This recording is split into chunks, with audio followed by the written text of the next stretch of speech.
네, 안녕하세요. 모터그래프 전승용입니다. 네, 안녕하세요. 모터그래프 김상영입니다. 저희 여기 어디죠? 여기는 진짜 한국과 굉장히 먼 곳이에요. 그렇죠. 진짜 평생 와볼까 말까한 곳에 저희가 지금 나와 있고, 저희는 여기서 굉장히 재미난 체험을 할 겁니다. 바로 이 차 폭스바겐 신형 투아렉을 타고 사막을 한 1,500km 정도 달리는 걸로 알고 그렇죠. 있는데 왕복 1,500km고 이 모로코에서 굉장히 유명한 루트예요. 이 저희가 지금 있는 마라케시에서 출발해서 와르자삿을 지나서 메르주가까지 가는 여정입니다. 말만 오프로드가 자주 아니라 가는 그런 인도 말고 험난한 오프로드를 다니면서 이 투아렉이 어떤 면모를 가지고 있는지 살펴보도록 하겠습니다. 자, 타시죠. 네. 한번.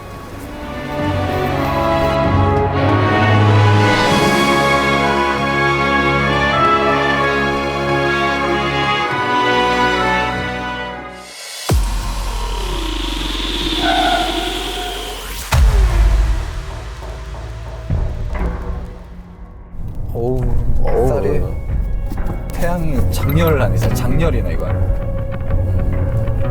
굉장히 높은 고도로 올라가고 있고 꼬불꼬불한 협곡 사이를 이렇게 계속 올라가고 있어요. 해발 몇 미터인가요? 여기가 해발 1765, 66 이렇게 올라가고 있어요. 거의 이제 설악산 수준. 그때 또 굉장히 따갑고 이러는데 옆에 보면은 또 눈이 쌓여 있어요. 만년설이 또 있고. 예. 와.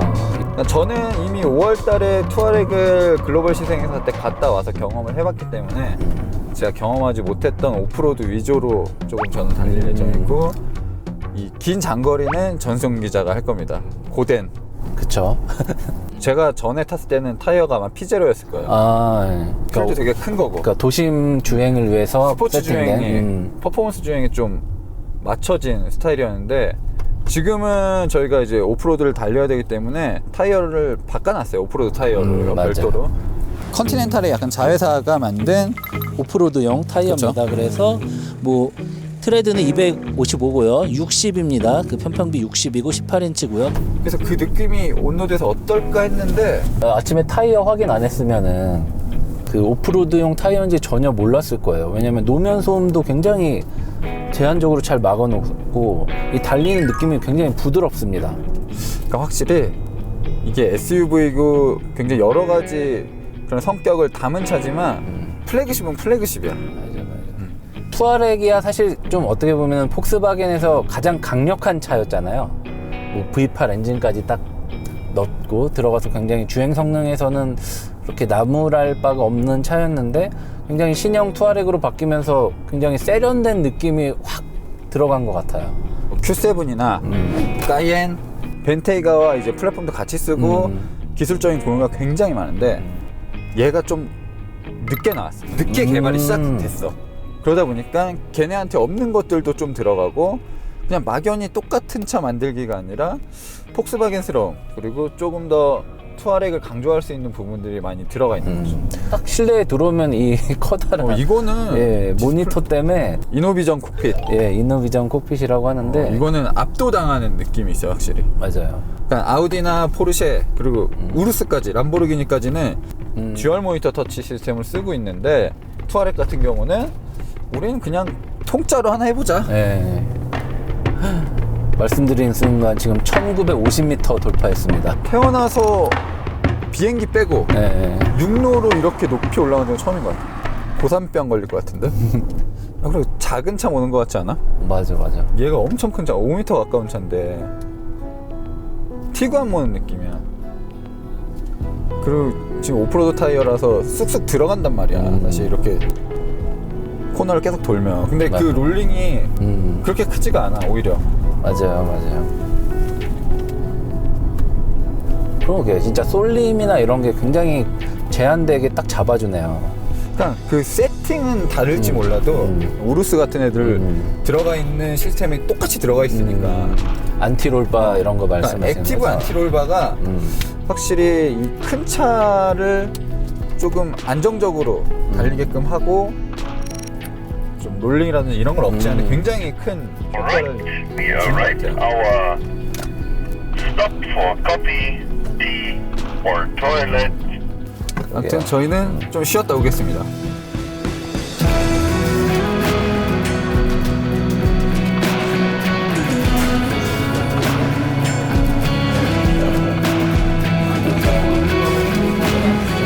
원래 뜨거운 차 별로 안 좋아하는데. One more tea? 자, 잠깐의 티타임 후에 차 얘기를 좀 더 하면 뒷바퀴 조향해주는 시스템. 그것도 올휠 기본적으로- 드라이브. 올휠 드라이브 시스템도 적용이 되어 있습니다. 그러니까 주행과 관련해서 굉장히 많은 기능들이 추가됐다고 볼 수 있는 것 같아요. 자, 그리고 에어 서스펜션이 적용이 되어 있습니다. 이 차에는요. 그래서 주행 높낮이 이거는 이제 모드에 따라서 속도에 따라서 자동으로도 변하고 그리고 이 다이얼을 통해서 자기가 이제 임의적으로도 세팅을 해놓을 수 있어요. 에어 서스펜션 같은 경우는 투아렉 그 V8 모델에만 들어가 있던 걸로 기억을 하는데, 이번에는 이제 V6 모델에도 넣은 거 보면은 V6의 이 상품성을 굉장히 개선을 많이 한 것 같습니다. 그럼 V6 엔진이 사실 예전에도 괜찮았어요. 견인력이 굉장히 좋은 엔진이었어요. 사실 이 차도 견인력이 약 3.5톤 그쵸? 정도로 이렇게 견인을 할 수 있는 것도 있고. 근데 유럽에서는 엄청 강조를 하고 실질적으로 유럽 도로를 다니면 투아렉이 이렇게 트레일러 끌고 다니는 경우가 상당히 많아요. 그러니까 그 예전에도 제가 왜 투아렉이나 듀얼 클러치를 넣지 않느냐, 왜 그러냐 했더니 그 오프로드나 이런 견인력 이런 거 토크를 좀 극대화할 때는 네. 어떻게 보면 듀얼 클러치보다 토크 컨버터가 나은 부분들이 있다, 뭐 이렇게 엔지니어들이 얘기를 하더라고요. 예전에도 투아렉은 사실 주행 이런 달리는 느낌으로는 그렇게 부족한다고 생각을 안 했으니까요, 사실. 예전에도 단단했지. 그러는데 뭔가 그 우직하던 애들이 이게 기교를 배운 거야. 그러니까 힘이 되게 세고 이렇게 포텐셜이 있던 애들이 뭔가 이제 똑똑해진 느낌. 그렇지. 근데 실내도 너무 고급스럽게 만들었어. 이 기어봉부터 기어노브부터 해서 이 여러 가지 것들이, 이런 스티어링 휠 요 정도만 폭스바겐 느낌이 아직까지 살아있지. 이게 패들 시프트나 이런 거 좀 더 길게 좀 멋있게 만들었으면 좋겠는데 이걸 안 바꾸더라고. 폭스바겐의 장점은 엄청나게 고급스러운 소재를 쓴다기보다는 가공을 굉장히 잘한다는 거지. 가공을 잘해서 그냥 플라스틱이 다른 뭐 현대, 푸조 이런 데와의 플라스틱과는 다른 거지.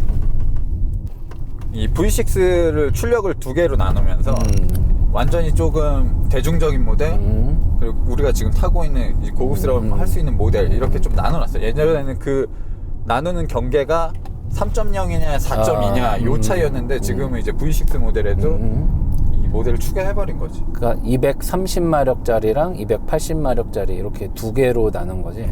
더 적극적으로 달릴 사람은 V8으로 가라. 그리고 가솔린 필요한 사람들은 플러그인 하이브리드로 가라. 지금 285마력 정도 되는 지금 고성능 V6에서도 고성능 버전인데 굉장히 치고 나가는 힘이 굉장히 좋아. 이 차 토크도 60이 좀 넘어가니까 사실 토크가 좋아. 토크가. 토크가 굉장히 좋고. 그렇지. 이렇게 삐걱거리는 소리는 차에서 나는 게 아니에요. 저희 뒤에 트렁크 그리고 짐들 스페어 타이어를 이제 하나 가지고 있거든요. 그것들이 내는 소리입니다. 우리가 여태까지 말한 게 뭐랄까 이런 주행을 도와주는 기능이라면은 안전을 도와주는 이런 첨단 기술들도 다 들어 있습니다. 그래서 뭐 그 트래픽 잼 어시스트라고 하나, 그래서 저속에서 60km 미만에서는 이제 스티어링을도 이렇게 조향을 해주면서 가감속을 해주면서 앞차를 따라다니는 그런 기능도 있고요. 파킹 어시스트 기능도 있고요. 굉장히 다양한 기능들이 다 있습니다. 그래서 뭐 후측방 경보 시스템은 물론이고 이제 앞에서 뭐가 오는 위험도를 이제 감지해서 그 경고를 주는 그런 기능도 있고, 헤드업 디스플레이도 굉장히 커. 굉장히 크게 풀컬러? 풀컬러에 막 저거 자체도 한 8인치는 되는 느낌. 딱 눈으로 봤을 때 그런 거 있고, 나이트 비전 기능도 있고, 뭔가 이 전자식 풀 디지털 클러스터도 있고, 이런 차가 그러니까 이 차를 투아렉으로 팔기는 아깝지 않을까? 진짜로. 사이드 볼스터가 되게 두껍거나 적극적이진 않은데 뭔가 굉장히 편하네. 계속 이 와인딩을 하면서 왔는데도 뭔가 크게 막 몸이 움직이지 않게 의자 잘 만든 것 같아, 보면은. 옆구리도 쪼을 수 있어. 옆구리도 쪼을 수 있어? 넓어주는 거야. 좁혀야겠다. 와인딩을 많이 타니까. 그러네. 자, 지금은 이렇게 쭉 뻗은 도로, 포장된 도로를 달리고 있지만 조금 있으면 우리가 갈 길은 이제 비포장도로. 그렇죠. 그리고 완전 사막. 우리가 생각하는 사막 있잖아요. 그 모래 언덕. 그렇죠. 여기를 이제 넘고 다시 내려오고 이런 일을 반복을 할 겁니다.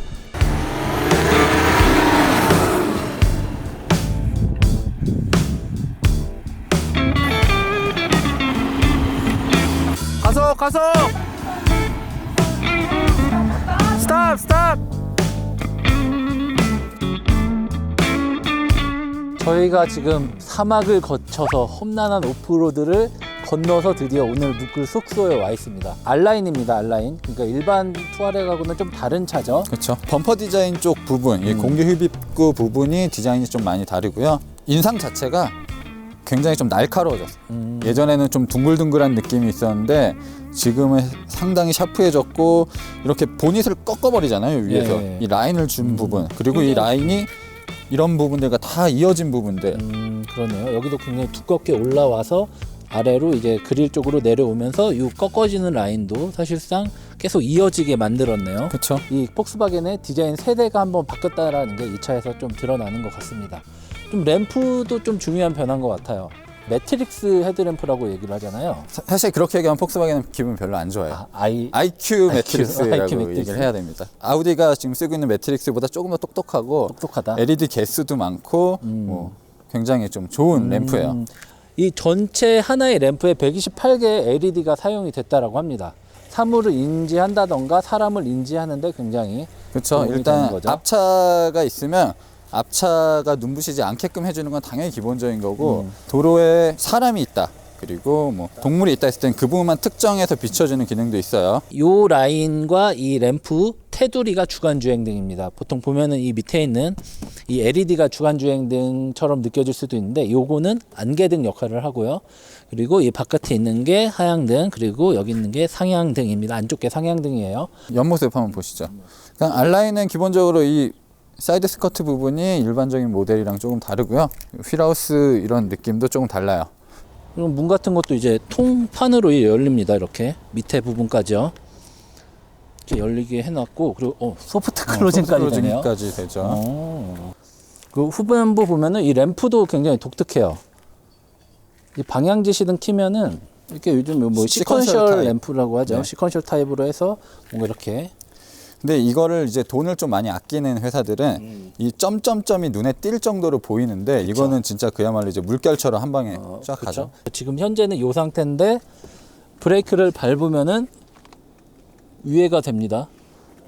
볼보 이정현 디자이너한테 배운 건데 이 램프 사이에 요 면이 굉장히 차를 탄탄하게 보이는 인상을 주는 듯한 디자인이라는 걸 엄청 강조를 하더라고요. 현혹돼서 그런지 요 라인을 되게 주의 깊게 보는데 이 차 역시 뭔가 요 부분의 면과 꺾임을 굉장히 좀 그렇죠.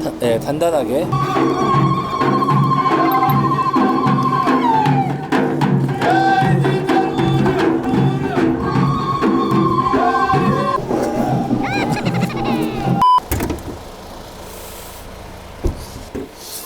와 이거 예.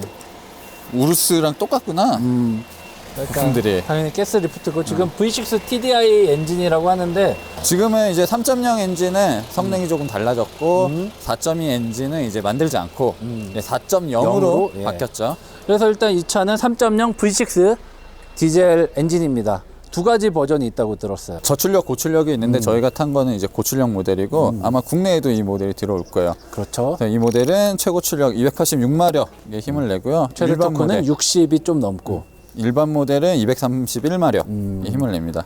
이 차체를 가지고 사실 600마력이 넘는 우르스까지 뭐 벤테이가까지 쓰고 있기 때문에 기본적으로 차의 골격이라든지 이런 것들 모양들은 상당히 좋습니다.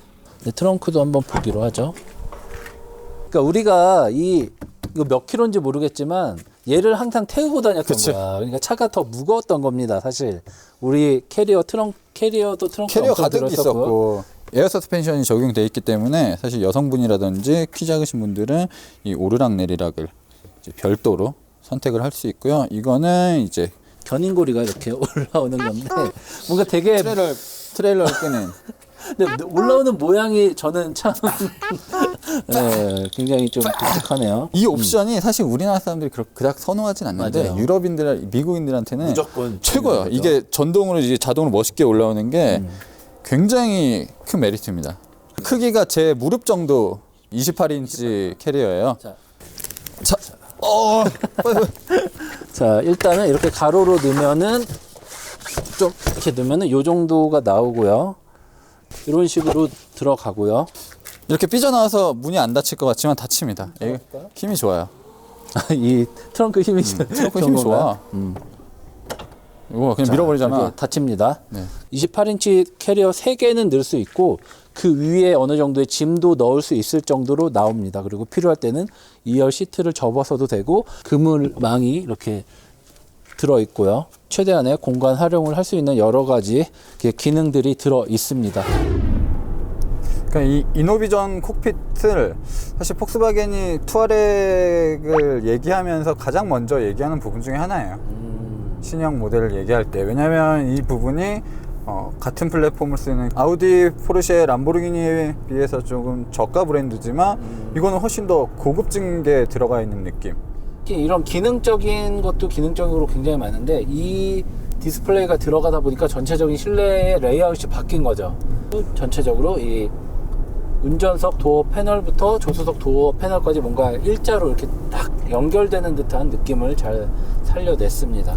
그리고 이런 식으로 터치가 크게 들어가면 버튼이, 외부 버튼이 지금 없어졌는데 그걸 굉장히 꺼려 하시는 분들도 계시거든요. 직관적이지 않다, 사용법이 어렵다 이렇게 하시는 분들도 계신데 지금 워낙 모니터가 크다 보니까 늘상 쓰는 것들, 자주 써야 되는 것들이 이제 밑에 고정으로 그렇죠. 박혀 있어요. 이런 지금 이 같은 경우에는 홈 버튼 플러스 이런 공조기 버튼들.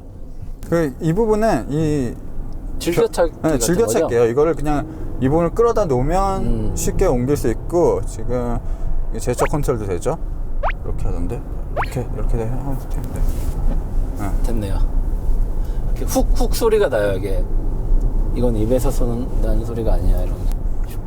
이 센서가 밑쪽에 있거든요. 이 라인이 지금 먼지가 쌓여있긴 한데 이 라인이 센서라고 합니다. 그래서 이렇게 하면은 가는 거죠. 그래서 이 세부 메뉴들 이런 부분도 꾹 누르면 바꿀 수 있어요. 내가 원하는 걸로. 요 윗부분을 돌아가네요. 내비게이션이냐 트래픽이냐 아니면은 비클 스테이터스냐 막 이런 식으로 해서 사운드냐 엄청 바꿀 수 있네요. 그래서 요거를 클릭을 하면은 그걸로 바뀌는 거죠. 그래서 이 좀 다이나믹 이런 식으로 사운드가 와 굉장히 섬세하게 잘 만들어놨어요. 맞아요. 진짜 피아노 나고 어떻게 보면 살짝 유치해 보일 수도 있는데 훨씬 더 이게 직관적인 측면이 있는 것 같습니다. 그리고 이 운전석 계기판은 12.3인치 디스플레이가 들어가서 사실 이 부분에서도 굉장히 많은 정보를 제가 확인을 할 수 있고 이 부분에 대한 세팅도 자 여기서 다 디지털 콕핏을 조절할 수 있죠. 그렇죠. 어쨌든 연동이 되기 때문에 지금 비어있네. 여기 하나 뭐 넣어주죠. 이게 뭐 레인지를 넣으면은 이제 주유하려면 주행거리가 몇 킬로 나오는지 이런 거 다 나오죠. 그래서 왼쪽 클러스터와 오른쪽 클러스터 가운데 그 정보를 넣어주는 거죠. 그러니까 우리가 지금 1500km 이 그렇죠. 정도는 달렸는데 굉장히 지루한 시간이잖아. 그렇죠. 차 안에서만 진짜 한 10시간 가까이 있었을 텐데 그 지루하고 뭔가 불편한 시간 동안 이 시트가 역할을 잘한 거죠. 그렇죠. 제 역할을. 그래서. 뒷좌석은 뭐가 되나요? 뒷좌석이요? 뒷좌석은 보면은 열선이 됩니다. 마사지는 없지만 뭐 열선 그리고 이렇게 시원하게 온도도 개별적으로 다 조절을 할 수가 있어요. 뒷좌석. 그리고 오디오 시스템도 이제 다인 오디오 시스템인데 사실 다인은 잘 모르는 사람들이 많을 거예요 아마. 다인 오디오 특징이 사실 그 투아렉의 성격과는 조금 안 맞을 수도 있는데 투아렉은 굉장히 우리가 오늘 느낀 투아렉은 굉장히 터프한 그런 이미지인데 다인 오디오는 굉장히 청명해요. 소리가. 맞아요. 그러니까 소리가 굉장히 섬세하게 들립니다. 이게 뭔가 착 감기는 네. 느낌. 그리고 여기 보이시는지 모르겠는데 이 썬루프도 굉장히 크고 넓습니다. 그래서 뒷좌석 시야가 굉장히 뻥 뚫리는 그런 역할을 하는 건데 여기 넓고 시야가 굉장히 좋죠. 위에 볼 때. 원래 대부분 썬루프가 있으면 앞좌석 거의 간당간당? 이 정도를 많이 봤는데 2열에 앉았음에도 불구하고 여기 기준으로 완전 뒤까지 뻗거든요. 여기서 그 끝까지가 한 1m 30cm가 됩니다. 그리고 요 폭도 거의 한 90cm는 되는 것 같고, 그리고 이게 열리는 진짜 부분도 썬루프죠. 굉장히 넓어요. 그래서 한 50cm는 열리는 것 같고, 이렇게 넓은 거는 처음 봤어요. 차 자체도 굉장히 큰 데다가 작정하고 굉장히 큰 썬루프를 달아놨기 때문에 그래서 저는 이 썬루프를 2열에서 보고 느낀 점은 저희가 사막 이런 데 갔을 때 별이 너무 예뻤잖아요. 그쵸. 그때 차에 2열에 앉아서 이 썬루프를 쫙 개방하고 하늘을 보면 너무 멋있을 것 같아요. 그 생각을 딱 했어요. 그리고 차 곳곳에 수납 공간도 꽤 많습니다. 여기 뭐 그물도 있고 이쪽에도 있고 여기 견인고리가 이 안에 이렇게 들어있네요. 우리의 친구. 예, 우리 친구. 별로 친해지고 싶진 않지만 어쩔 수 없이 친해질 수밖에 없는 그런 친구가 이렇게 있고요. 그리고 뭐 여기 이 공간이 좋아. 이 공간이 굉장히 넓어서 우리 막 무전기 넣고 뭐 네. 넣고 뭐 넣고 그냥 핸드폰 넣고 충전하고. 곳곳에 USB가 있다는 부분. 이거 진짜 너무 좋았어요. 기본적으로 USB가 4개가 있고 220 단자도 있고 12V 단자도 지금 여러 개가 있고요. 뒷좌석이 좁지는 않을 것 같은데 네. 지금 앉은 느낌 뭐 이런 거 어때요? 일단 공간적으로 굉장히 안락하고, 그리고 이제 에어컨 바람이나 히터가 나올 수 있는 이런 공조장치도 이 사이드에도 있고 아래도 있거든요. 네. 그래서 그런 것도 되게 편하고, 2열에 이 선쉐이드가 되게 마음에 들었는데 또 2열에 사람들을 버리지 않은 느낌? 정말 좋습니다. 그렇군요. 끝.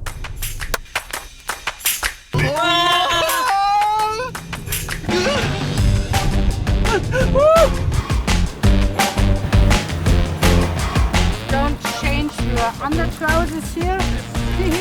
죽었대요?